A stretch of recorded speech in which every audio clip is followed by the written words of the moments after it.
Welcome back to my new video. ഇന്നത്തെ വീഡിയോയിൽ നമ്മൾ നോക്കുന്നത് ടി.വി.കെ എന്ന പാർട്ടിയുടെ സ്റ്റോറിയാണ്.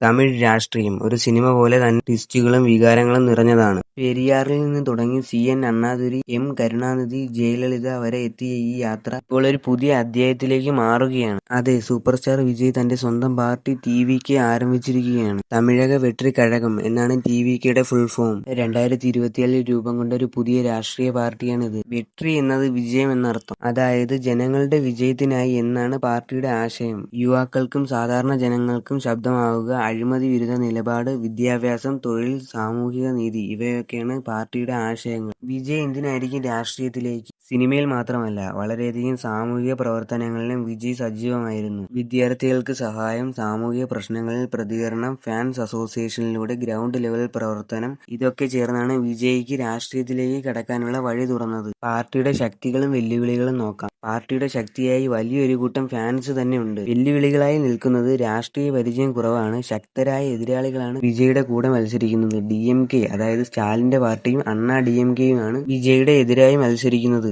സിനിമയിലെ വിജയം രാഷ്ട്രീയത്തിൽ ആവർത്തിക്കുമോ? എന്നാൽ ആവർത്തിച്ചു. മെയ് 4 അതായത് ഇന്നലെ തമിഴ്നാടിനെ വിറപ്പിച്ചുകൊണ്ട് വിജയണ്ണന്റെ പാർട്ടി 100-ലധികം സീറ്റുകൾ നേടി വിജയം കൈവരിച്ചിരിക്കുകയാണ്. വളരെ ചുരുങ്ങിയ കാലയളവിൽ വന്ന ഈ ഒരു പാർട്ടി ഇത്രയും സീറ്റുകൾ പിടിച്ച് വിജയിക്കണമെങ്കിൽ അതിന് ഒരേ ഒരു കാരണമേ ഉള്ളൂ: വിജയ് എന്ന ബ്രാൻഡ്. പുള്ളി പാർട്ടിയിൽ ഇറങ്ങിയതിന്റെ പേരിൽ എത്ര ആരോപണങ്ങൾ പുള്ളിക്കെതിരെയായി വന്നു അല്ലേ? ആ ആരോപണങ്ങളെല്ലാം തകർത്തുടച്ചുകൊണ്ട് നമ്മുടെ വിജയണ്ണൻ തമിഴ്നാടിന്റെ സി.എം ആയി വാഴാൻ പോവുകയാണ് മക്കളെ. പിന്നെ ജനനായകൻ എന്ന സിനിമയുടെ കാര്യം, ആ സിനിമ ഈ മാസം തന്നെ റിലീസ് ആവുന്നതാണ്. അപ്പോൾ കാത്തിരിക്കാൻ. കൂടുതൽ അപ്ഡേറ്റിനായി വീഡിയോ ഇഷ്ടപ്പെട്ടാൽ ചാനൽ മറക്കാതെ സബ്സ്ക്രൈബ് ചെയ്യുക.